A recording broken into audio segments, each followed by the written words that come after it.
All right, next question is from Joel's36. Joel's says, my dog is fine at daycare, but she has some kind of protective things with other dogs when I'm around or walking her when there's other dogs.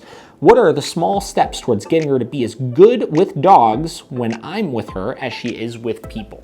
Okay, so this is a question that requires me to do a little bit of digging, right? And a little bit of guessing here. So, your dog is social and fine at daycare. So we've confirmed this is not necessarily a socialization problem in the context of your dog is like an inherently dog aggressive dog, right? But your dog is protective of you when around other dogs, when you're around or walking her, right?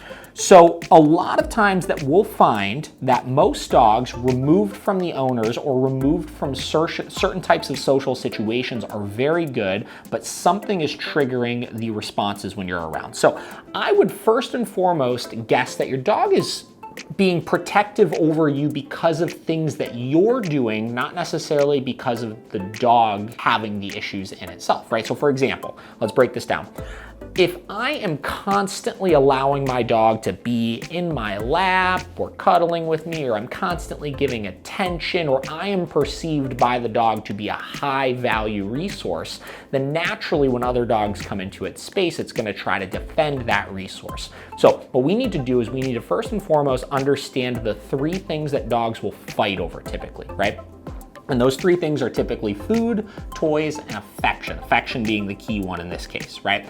So anytime that I'm introducing my dog to new dogs that they do not know, or anytime we're introducing dogs here at the facility to dogs that they don't know each other, I remove any possible conflict from the equation, right? So that means I'm not gonna have toys laying around. I'm not gonna have food laying around or be handing out treats or anything. And the key and the most important one here is I'm not gonna physically interact with any of these dogs ever throughout that socialization process, because we need to make this socialization about the dogs, not about us. A lot of times we want to be a part of things and we want to, cuddle and hang out. And, oh my gosh, this is so cute and I want to be a part of it and this and that. And what we do is we just insert ourselves into the mix and we create problems, right? As opposed to looking at, why am I socializing my dog with another dog in the first place? Oh yeah, to get them to get along with the other dog and to make a friend, right?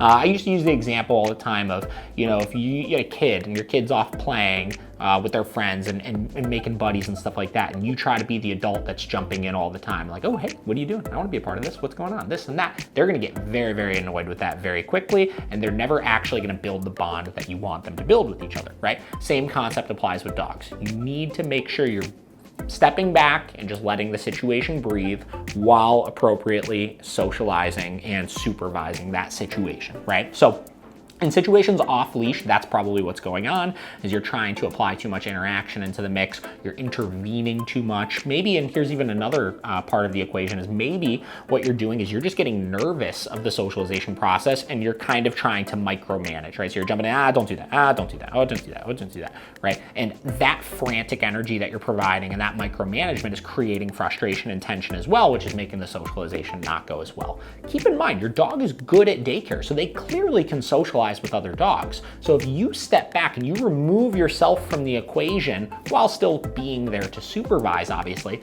it's gonna go way better. Now, the last step of the equation, this is where I'm kind of digging and guessing here, is I'm guessing that a lot of the times that you're having the issue is on the leash. You specified walking your dog and getting your dog to be good with dogs in those situations. Now, the walk is a place that I never socialize my dog in, and that's because the leash only resembles restraint to my dog. They can't run around and bounce and play like they would at daycare, like they would in an off-leash socialization situation when they're on the leash. So all it does is create frustration and create problems. So the other step of the equation is obviously knowing where's appropriate to socialize your dog and where's not appropriate to socialize your dog. And unfortunately, the walk is not one of those places. So if you're removing socialization situations that are not appropriate for the dog, and you're making sure you're socializing your dog in an appropriate way with proper supervision and removing the things that dogs typically would fight over, food, toys, affection, then you're gonna have a much more successful time in the process here, and your dog's gonna start moving in the right direction. Like I said, 90% of the time when we're seeing behavioral issues, particularly with socialization, like I said, it's not so much a what do we do with the dog, it's more so what do we do with ourselves, because we can really unintentionally give mixed signals and make things go good or bad based on that. So hope that helps. If you guys have any questions on that, let me know.